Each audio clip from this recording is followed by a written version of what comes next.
নমস্কার বন্ধুরা, আশা করছি আপনারা সবাই ভালো আছেন। শ্রীমদ্ ভগবদ্গীতার অমৃতবাণী নিয়ে সাজানো আমাদের এই বিশেষ সিরিজের চতুর্থ পর্বে আপনাদের সবাইকে স্বাগত জানাই। আগের ভিডিওতে আমরা দেখেছিলাম কুরুক্ষেত্রের পূর্ণভূমিতে দুই পক্ষের সৈন্যদল কিভাবে যুদ্ধের জন্য প্রস্তুত হয়েছিল। আমরা প্রথম অধ্যায়ের 1 থেকে 5 নম্বর শ্লোক পর্যন্ত আলোচনা করেছি। আজ আমরা সেখান থেকেই শুরু করব যেখানে আমরা আগের দিন শেষ করেছিলাম। আজকের এই ভিডিওতে আমরা আলোচনা করব প্রথম অধ্যায়ের 6 থেকে 10 নম্বর শ্লোক।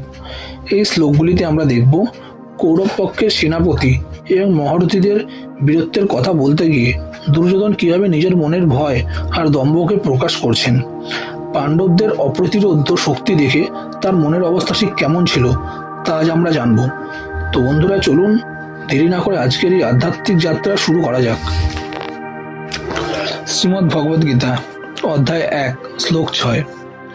এখানে দুর্যোধন বলছেন, পাণ্ডবপক্ষে অত্যন্ত পরাক্রমশালী যুধামন্যু, বীর উত্তম ওজা, সুভদ্রার পুত্র অভিমন্যু এবং দ্রৌপদীর 5 পুত্র রয়েছেন।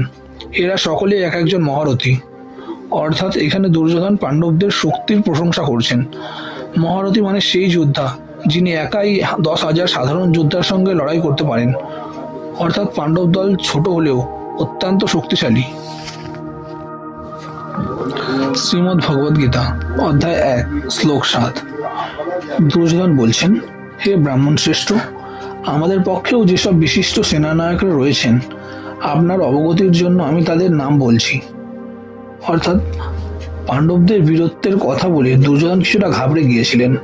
তাই নিজের ভয় কাটাতে এবং গুরু দ্রোণাচার্যকে উৎসাহিত করতে তিনি নিজের পক্ষের বীরদের নাম নিতে শুরু করেন। শ্রীমদ্ ভগবদ্গীতা অধ্যায় 1 শ্লোক 8। দুর্যোধন বলছেন, আপনি স্বয়ং দ্রোণাচার্য, পিতামহ ভীষ্ম, কর্ণ এবং যুদ্ধে সর্বদা বিজয়ী কৃপাচার্য, তাছাড়াও অশ্বত্থামা, বিকর্ণ এবং সোমদত্তের পুত্র ভূরিশ্রবা। এই শ্লোকে কৌরব পক্ষের প্রধান স্তম্ভদের তালিকা দেওয়া হয়েছে। দুর্যোধন নিজের সেনাপতিদের মনোবল বাড়ানোর জন্য তাদের নাম ধরে ধরে সম্মান জানাচ্ছেন। শ্রীমদ্ ভগবদ্গীতা অধ্যায় 1 শ্লোক 9। দুর্যোধন বলছেন, এছাড়াও আরো অনেক বীর রয়েছেন যারা আমার জন্য জীবন ত্যাগ করতে প্রস্তুত।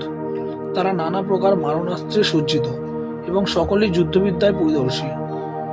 দুর্যোধন এখানে দাবি করছেন যে তার সৈন্যরা তার জন্য মরতেও রাজি।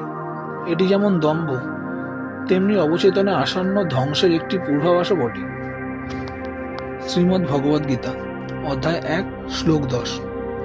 দুর্যোধন আরো বলছেন, পিতামহ ভীষ্মের দ্বারা সুরক্ষিত আমাদের এই সেনাবাহিনী অসীম বা অজেয়, কিন্তু ভীম দ্বারা সুরক্ষিত পাণ্ডবদের এই সেনাবাহিনী সীমিত।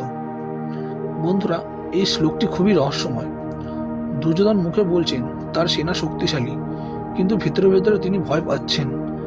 কারণ ভীষ্মদেব পাণ্ডবদের ভালোবাসতেন। তাই দুর্যোধনের মনে সংশয় ছিল, ভীষ্ম কি মন থেকে যুদ্ধ করবেন?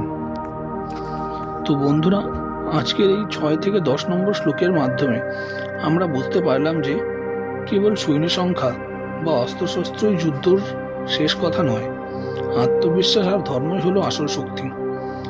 দুর্যোধন তার বিশাল সৈন্যবাহিনী নিয়েও যে ভেতরে ভেতরে কতটা বিচলিত ছিলেন তা এই শ্লোকগুলোতেই স্পষ্ট।